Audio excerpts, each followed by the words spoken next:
Paix et salut sur le prophète Mohammed, sur sa famille et ses compagnons. Alors ici va s'achever le thème, donc les vidéos sur le thème de la dispersion spirituelle. Voilà, donc on a vu dans les deux premières vidéos, donc le problème était exposé et on a fait l'ébauche d'une petite solution en faisant le rappel d'un hadith prophétique où le prophète a conseillé donc de se préoccuper de ses propres affaires. Alors c'est une sagesse simple, mais ô combien profonde. Elle est très profonde et lorsque on applique cette sagesse donc de s'occuper de ses propres affaires, à ce moment-là, il y a une bénédiction qui se déploie et Allah Azawajal donc nous soulage du fardeau donc de ce qui ne nous concerne pas. Il nous soulage de ce fardeau-là, plus le fardeau donc des péchés, de nombreux déboires, et aussi il nous accorde donc une sagesse et une forme de discernement. Donc lorsque l'on s'occupe de ses propres affaires. Alors s'occuper de ses affaires, se concentrer sur ses propres affaires est un préalable très important. Et à cela, on peut rajouter une autre sagesse. Et cette sagesse, donc, cette troisième vidéo va en parler. Cette sagesse est donc de rassembler maintenant toutes nos ressources et toutes nos forces dans un même objectif. Alors, je récapitule. La première sagesse était de se concentrer sur ses affaires, donc sur ce qui nous concerne. Alors si vous voulez, vous pouvez réécouter donc les vidéos précédentes. Et la deuxième sagesse va donc se résumer à rassembler nos forces, à rassembler nos ressources dans un seul but, dans un même objectif. Et nous allons voir donc que cette action de rassembler ses forces dans un seul but va considérablement augmenter les chances de réussite, les chances de succès. Alors, cette loi spirituelle, cette sagesse spirituelle, elle marche même pour les affaires de la dunya, mais elle marche aussi pour les affaires spirituelles et pour les soufis. Donc, l'objectif suprême, c'est donc la satisfaction d'Allah, l'agrément d'Allah, la contemplation d'Allah Azawajal. Donc c'est cela que vraiment les soufis vont rechercher. Donc les soufis vont mettre tout ce qui est en leurs mains, tout ce que Allah leur a accordé pour essayer d'atteindre donc cet objectif, car c'est l'objectif le plus noble.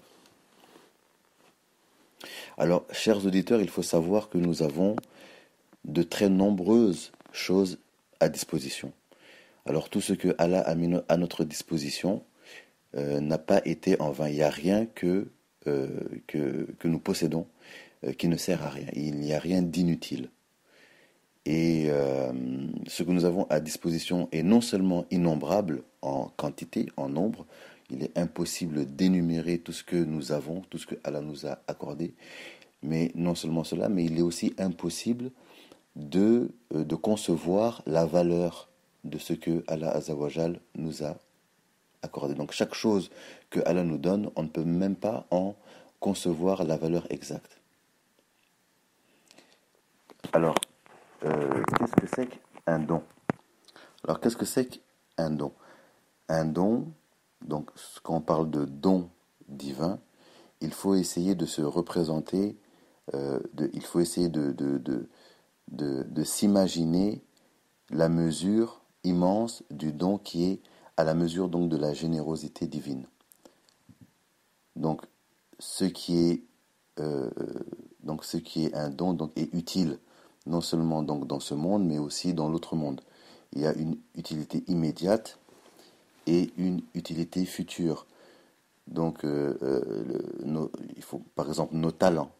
Les talents avec lesquels Allah nous a prédisposés, ces talents sont très utiles.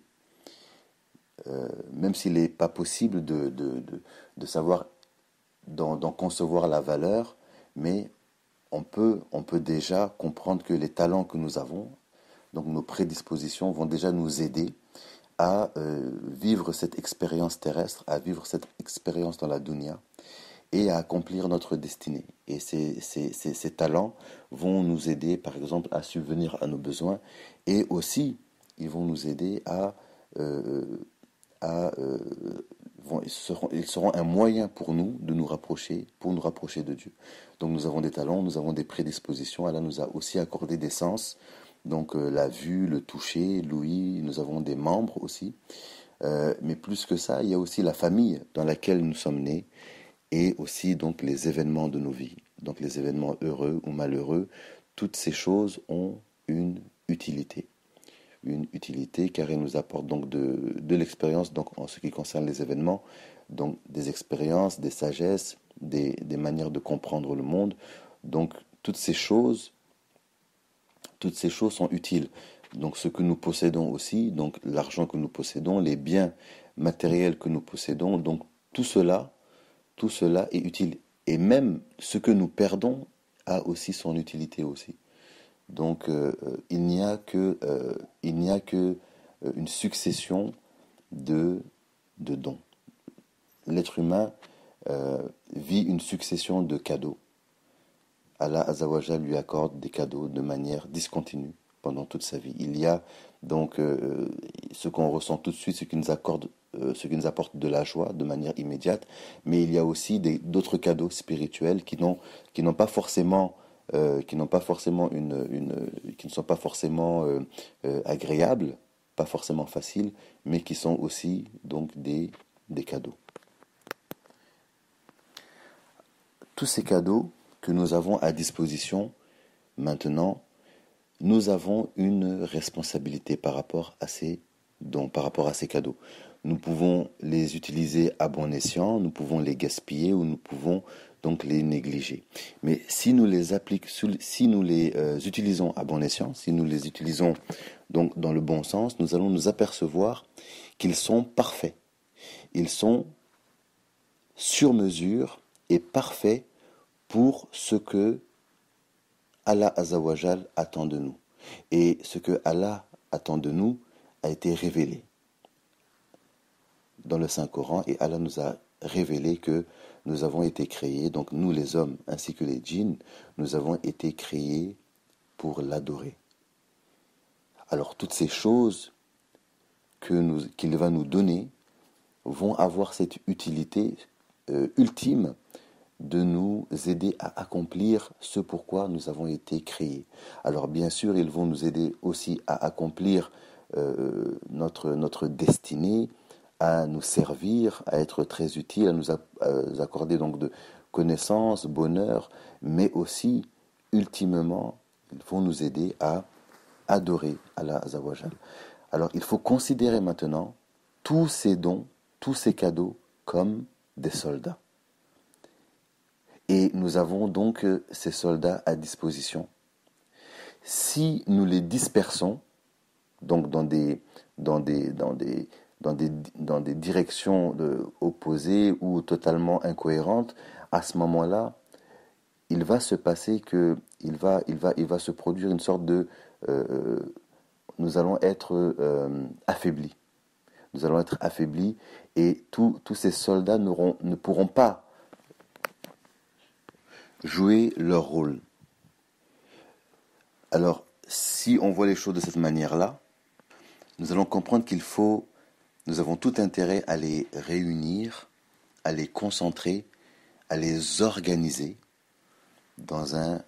pour un objectif précis, pour un but précis. Donc notre corps entièrement, alors si on parle par exemple du culte religieux, notre corps en entier va participer à l'adoration. Je vais donner quelques exemples. Regardez par exemple, les yeux vont participer, car les yeux ont leur domaine, leur domaine permis et leur domaine interdit, le regard. Il y a des choses qui sont permis de regarder, que nous sommes permis de regarder, et d'autres choses qui nous sont interdites. La langue, il y a des choses qu'on peut dire, il y a des mots qu'on ne peut pas, il y a des genres de paroles qu'on ne peut pas prononcer, comme la médisance, la diffamation, le mensonge. Donc chaque chose a son domaine autorisé et son domaine réservé.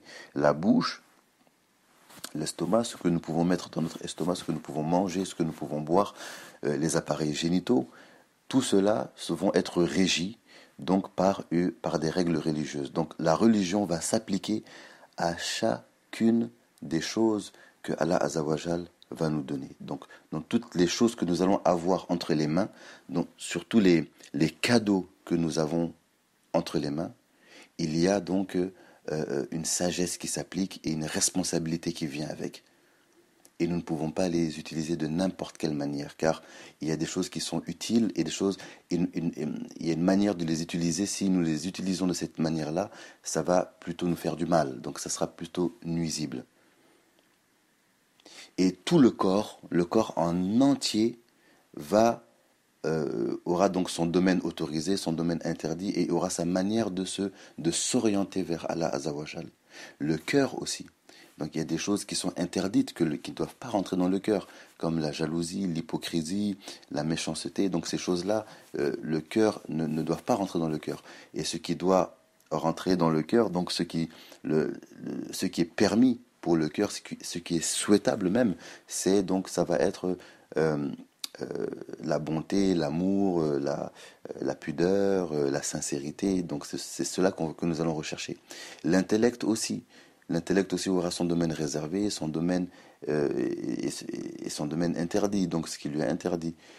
Même l'argent que Allah va nous donner en cadeau, eh bien, il y a des choses que nous pouvons faire avec et des choses que des choses que nous ne pouvons pas faire avec. Donc tout participe, même le corps. Le corps aussi va participer. Donc le corps aussi aura sa façon de prier. C'est pour cela que nous avons, en tant que musulmans, nous avons une manière de prier. Cette manière de prier a une certaine technicité.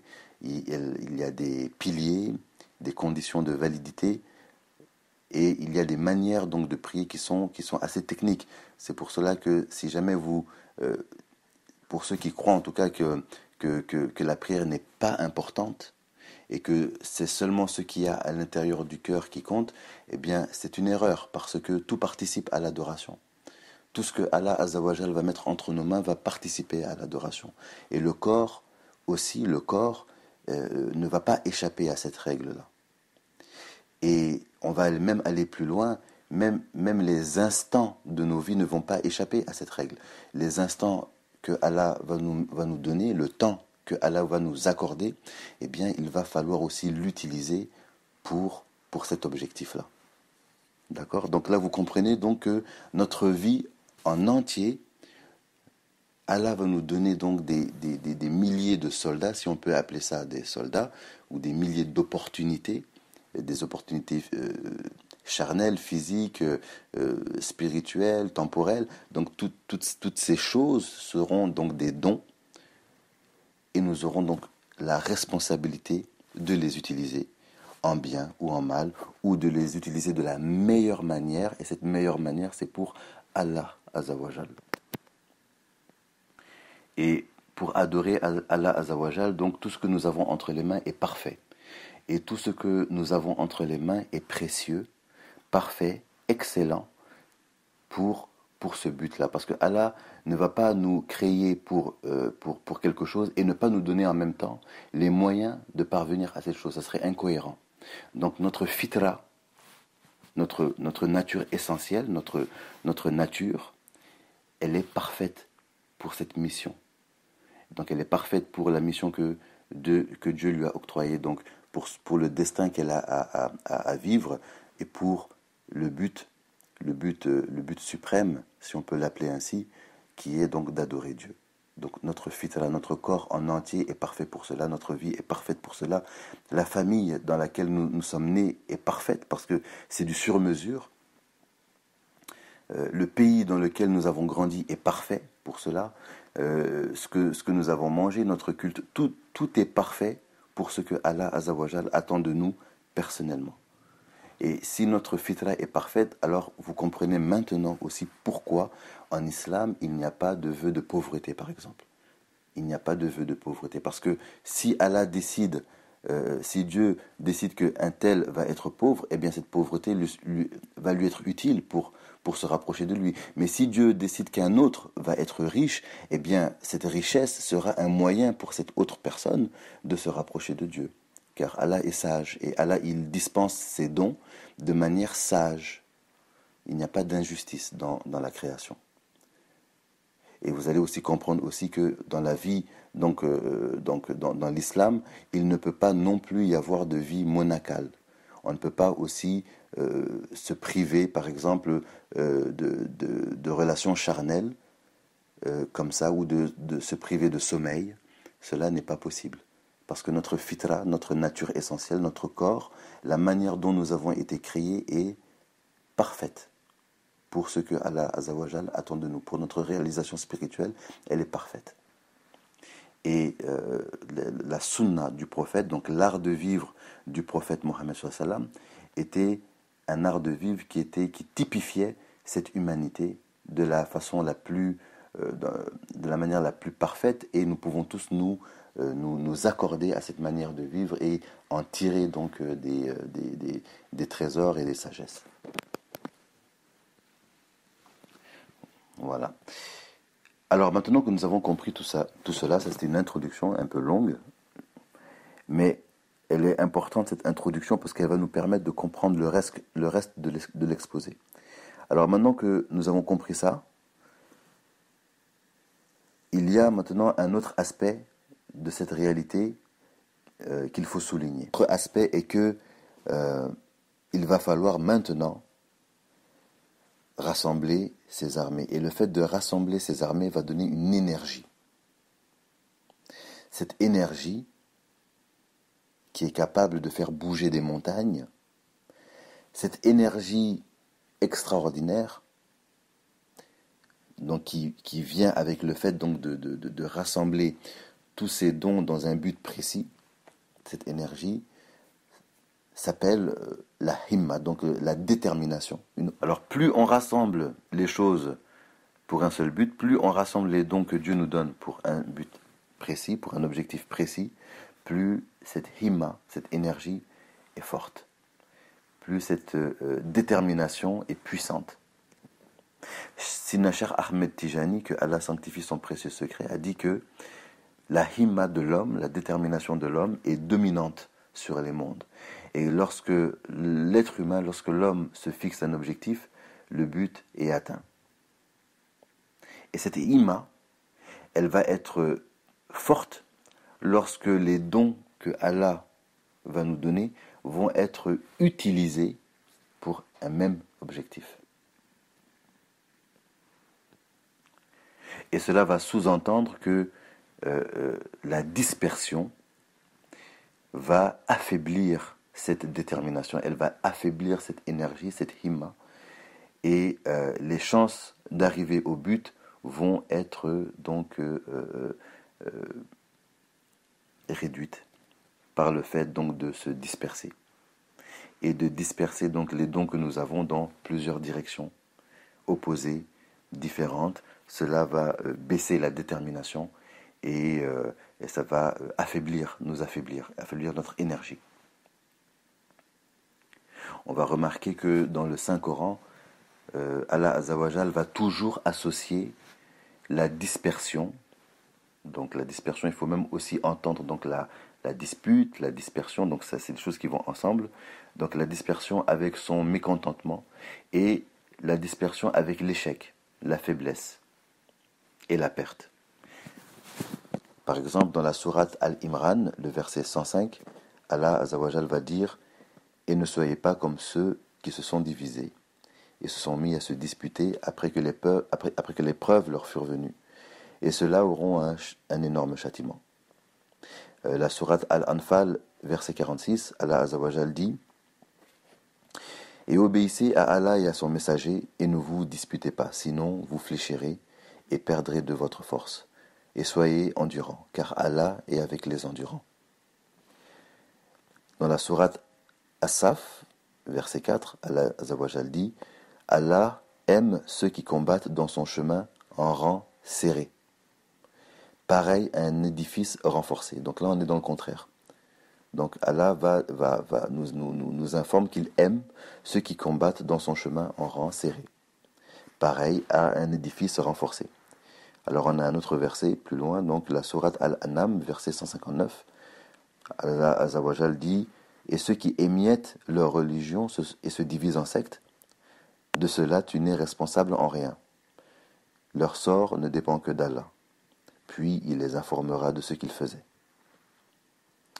Donc, sourate 3, verset 103, Allah Azawajal dit: cramponnez-vous ensemble à la corde de Dieu et ne soyez pas divisés. Donc vous voyez, chaque fois que Allah Azawajal va mentionner la dispersion, il va associer donc dans le verset, il va associer donc l'idée d'échec, de faiblesse, et à contrario, lorsqu'il va mentionner donc le fait d'être en rang serré, par exemple, eh bien, on voit qu'il y a son agrément dans cela.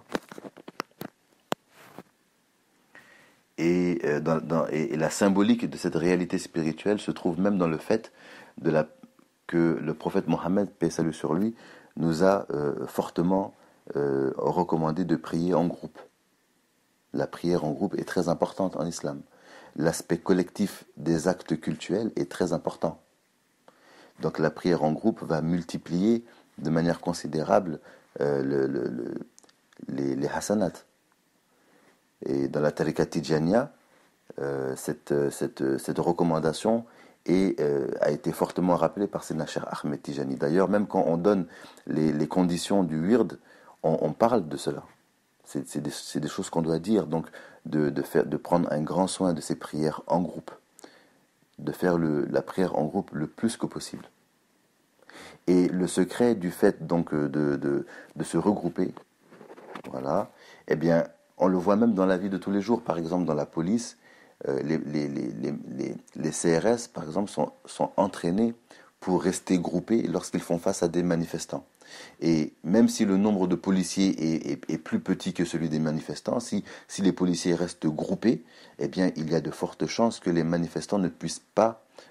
il y a de fortes chances qu'ils arrivent à disperser les manifestants, en fait. Donc, on voit que la force est du côté de ceux qui sont groupés. Et cette réalité spirituelle, cette sagesse que l'on retrouve même dans la nature et que l'on retrouve donc dans la création, eh bien, elle marche aussi avec ce que Allah Azawajal nous donne. Donc tout ce que Dieu met entre nos mains, si nous le regroupons dans un objectif, eh bien les chances d'arriver à cet objectif vont être considérables, elles vont être plus grandes. Alors maintenant, nous allons essayer donc d'aller plus loin dans la réflexion. Inch'Allah, nous allons essayer d'aller plus loin et nous allons nous intéresser à un autre verset du Saint-Coran qui est dans la sourate Les Prophètes, donc la sourate Al-Anbiya, et c'est le verset 30. Alors ce verset dit: ceux qui ont mécru n'ont-ils pas vu que les cieux et la terre formaient une masse compacte? Ensuite, nous les avons séparés et fait de l'eau toute chose vivante. Ne croiront-ils donc pas? Alors, c'est un verset de Coran qui est magnifique et qui est alors autant magnifique dans sa forme que dans son fond. Et c'est un verset qui n'a pas fini donc de nous révéler ces mystères. Les scientifiques, lorsqu'ils voient ce verset, ils tombent des nues parce que ce verset ressemble en tout cas étrangement à l'illustration en tout cas de la théorie du Big Bang. Donc le Big Bang qui est une théorie selon laquelle donc l'univers tel que nous le connaissons actuellement était d'abord sous la forme d'un point extrêmement compact et extrêmement massif, et ce point compact a explosé et a donné donc l'univers que nous connaissons actuellement. Donc c'est une théorie donc qui est répandue dans le monde scientifique, et pourquoi pas. Alors les soufis, d'un point de vue mystique, d'un point de vue spirituel, ils vont aussi lire ce verset et ils vont aussi en tirer certains mystères, certaines connaissances. Alors les soufis, nous avons entendu certains de nos chouyours nous dire donc que ce verset faisait référence à ce qu'on appelle donc le Fat, la grande illumination ou la grande ouverture ou la levée totale du voile. Donc c'est un verset qui, qui parle de ce phénomène de grande ouverture. Mais on peut encore aller encore plus loin, car la conscience humaine peut aussi connaître des plus petites ouvertures. Il y a dans le cheminement spirituel des petites illuminations où l'individu va goûter, donc soit à des états, certains états, où il va changer de station. Donc il passe d'une station à une autre. Et le passage d'une station à une autre peut souvent être vécu comme un Big Bang, parce qu'on passe d'un état à un autre. Et si on lit ce verset donc d'un point de vue donc matériel, en pensant donc à notre univers, eh bien il faut savoir que ce point compact n'est pas localisable ni dans l'espace ni dans le temps. Ça veut dire que l'univers tel que nous le connaissons en ce moment n'est qu'un état qui a succédé à un autre état où il n'y avait ni temps ni espace. Alors les soufis enseignent, ils savent que il n'y a pas qu'un seul Big Bang, par exemple. Il y en a une multitude de Big Bang, parce que l'attribut créateur de Allah Azzawajal ne s'arrête à aucun moment. Et l'être humain étant une sorte de représentation, en tout cas de symbole, en tout cas de cette magnificence divine, l'être humain dans sa conscience, dans son secret, eh ben, il va aussi connaître, il va aussi goûter à certaines expériences qui vont ressembler à ce Big Bang-là. Alors non seulement ce phénomène donc de Big Bang, alors nous on va l'appeler le Big Bang spirituel, comme ça on se comprend, mais ce phénomène de Big Bang, eh bien, si on observe la nature, si on observe la création, eh bien, on va le retrouver aussi dans la création. Et je vais donner un petit exemple pour illustrer cela. Alors, les prophètes, sur eux la paix et le salut, enseignaient beaucoup avec la métaphore, parce que la métaphore permet à l'esprit, à l'intellect de trouver des repères à des réalités spirituelles profondes, et c'est une pédagogie que l'on retrouve donc chez les prophètes et aussi beaucoup chez les awliya. Alors, on va imaginer ensemble donc des lettres de l'alphabet, donc les lettres de l'alphabet latin. Donc vous avez donc la lettre A, la lettre B, la lettre C, D, E, F, G, H, I, J, K, L, M, N, O, P, etc. jusqu'à Z. Alors, ces lettres de l'alphabet, ces lettres, on peut aussi les retrouver dans d'autres langues. Elles sont utilisées dans d'autres langues. Elles sont utilisées donc en espagnol. Elles sont aussi utilisées en anglais. Donc dans la langue anglaise, on utilise aussi le A, le B, le C. Donc elles sont prononcées différemment. Elles ont quelques règles qui les distinguent, mais ce sont les mêmes lettres. On les utilise aussi dans le latin. Voilà, on peut les retrouver encore dans d'autres langues. Donc ce sont des lettres. Et ces lettres, si on les éparpille, donc prises séparément, elles n'expriment pas grand-chose. Elles n'expriment rien. Donc il va falloir donc pour pouvoir s'en servir, il va falloir donc les rassembler, les réunir. Il va falloir discriminer. Donc déjà, il va falloir choisir. Donc je rappelle que donc dans la vidéo numéro 1 de ce thème, j'avais parlé donc du fait de choisir et comment choisir était important. Donc il va falloir choisir pour ces lettres de l'alphabet un dogme linguistique. Je mets ça entre guillemets, un dogme linguistique. C'est-à-dire que nous allons choisir donc de les utiliser soit en français, en espagnol ou en anglais. Mais il faut choisir.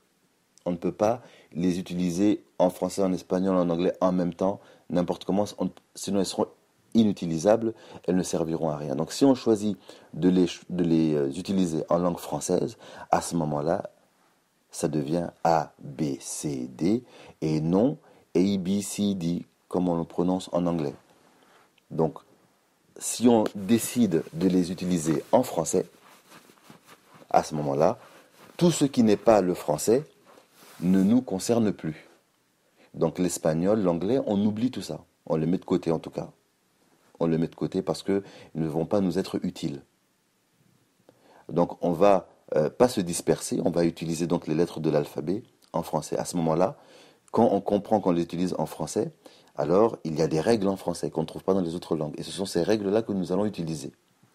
Donc les règles de grammaire, de syntaxe, etc., conjugaison. Donc ce sont ces lettres-là que nous allons utiliser. Et si nous commençons à rassembler ces lettres, qu'est-ce qui va se passer? Eh bien, ces lettres rassemblées vont commencer à donner des mots. Des mots. Donc déjà, en rassemblant ces lettres, on a un Big Bang qui se passe. Il y a des lettres qui ne veulent rien dire, on a, boum, on a quelque chose qui signifie quelque chose. On a une signification qui apparaît. Donc vous vous rappelez du verset que j'ai cité? Donc où on passait d'un état à un autre, et les deux états n'avaient rien à voir ensemble. On avait un point qui était extrêmement compact, qui n'était ni localisable, ni dans l'espace, ni dans le temps, et qui donne un univers avec de l'eau, avec des planètes, vous voyez, avec de la vie. Eh bien, là, c'est la même chose avec les lettres. On a des lettres qui ne veulent rien dire, et dès qu'on les rassemble, on a une signification. Elles commencent à signifier des choses. Donc, par exemple, si vous prenez les lettres A, R, B, R, E, si vous les mettez ensemble dans un ordre précis, eh bien, ça vous donne arbre. Et un arbre, on sait ce que ça veut dire. Donc, ça a donné une signification. Alors, on va aller plus loin. Si on commence à rassembler les mots ensemble, eh bien, ces mots rassemblés ensemble vont commencer à donner des phrases. Et les phrases expriment encore plus de choses, donc la signification est encore plus grande.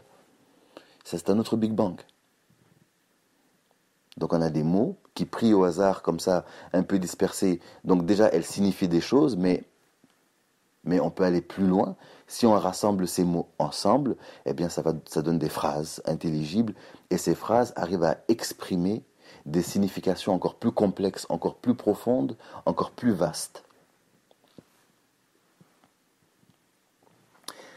Si on continue l'exercice et qu'on rassemble les phrases ensemble, eh bien ça va donner des textes. Et la signification que l'on peut donner à un texte est quasiment infinie à ce moment-là.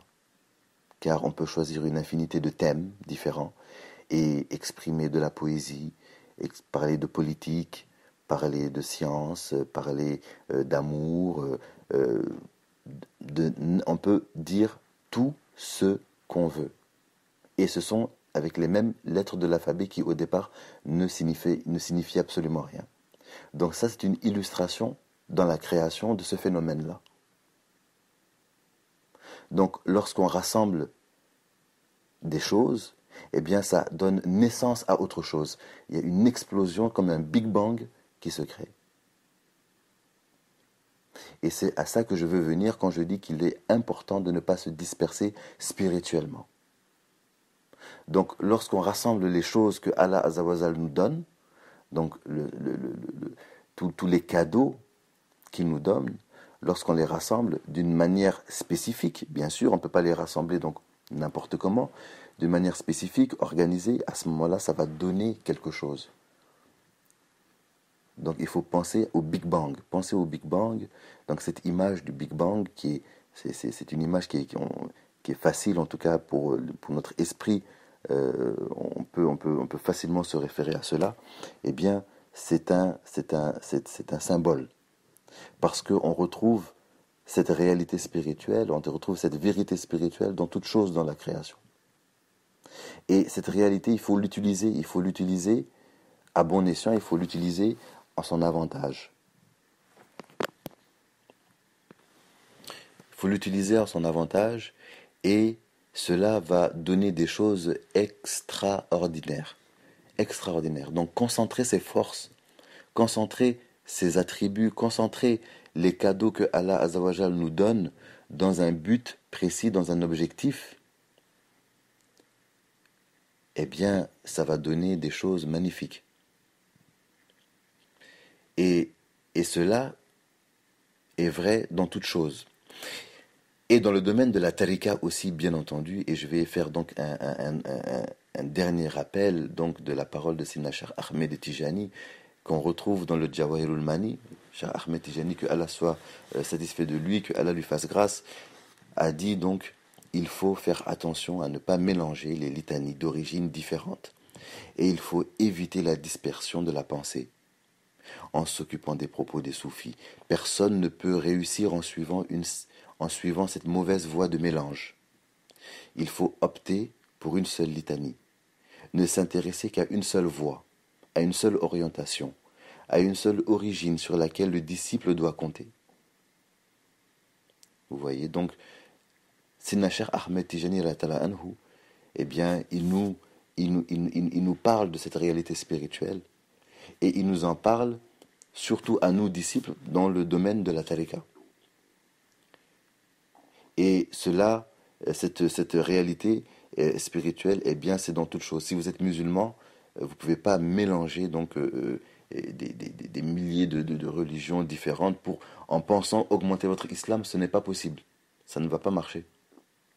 C'est le fait justement de vous concentrer sur l'islam qui va vous donner cette ouverture sur les autres religions et sur les autres manières de voir. C'est le contraire en fait. Et l'ouverture d'esprit ne peut venir que en se concentrant sur nos affaires en fait, en se concentrant sur ce qui nous regarde. Voilà.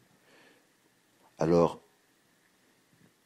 pour récapituler, alors c'est une vidéo qui est un peu longue, mais c'est une vidéo donc de conclusion. Et voilà, on va conclure sur cela, qu'il est important donc de s'occuper de ses affaires et de ne pas se disperser. De ne pas se disperser. Au contraire, il faut essayer de se rassembler, de réunir donc ce que Allah met à notre disposition pour ce qui nous est utile, pour ceux qui nous regardent.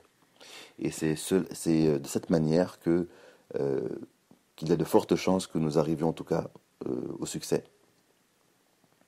et que cela nous soit bénéfique. Alors, il se peut... alors ça c'est un petit bonus. On avait l'intention de rajouter des petites choses, donc de rajouter des petites choses à cette vidéo.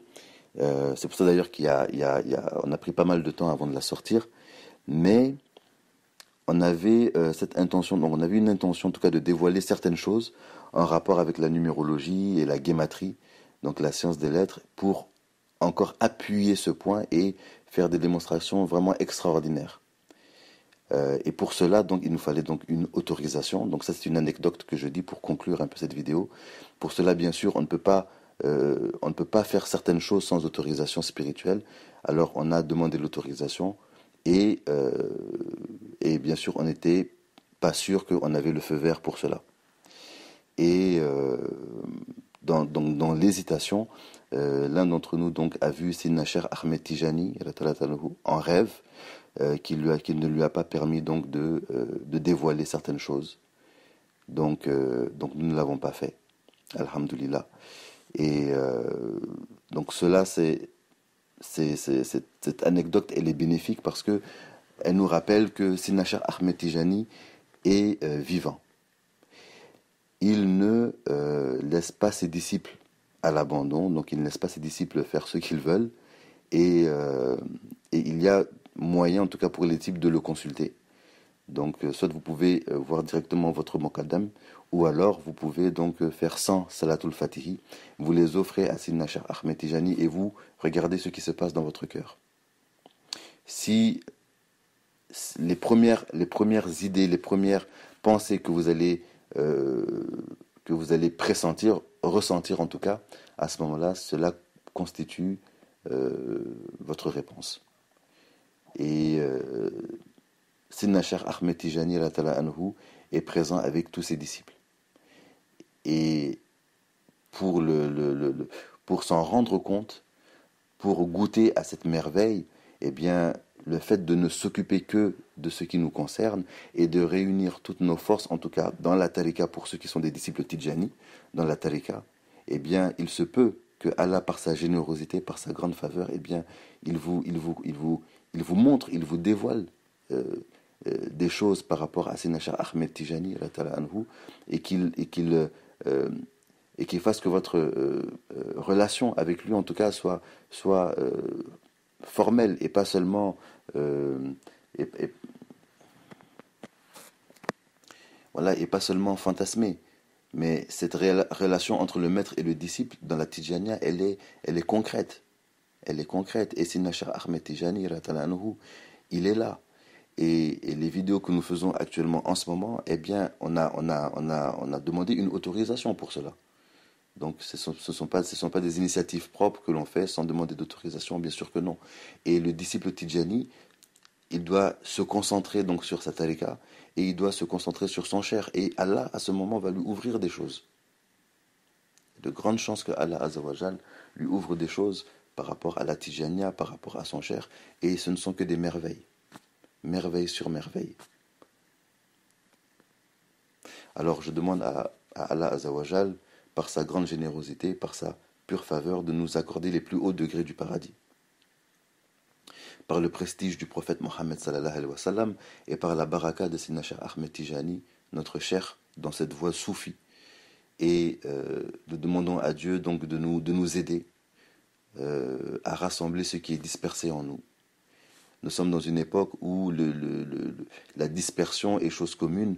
Il y a tellement de divertissement, il y a tellement d'accès à des informations diverses qu'il est difficile de rester concentré. Mais c'est sur Dieu que nous comptons. Nous comptons sur Allah.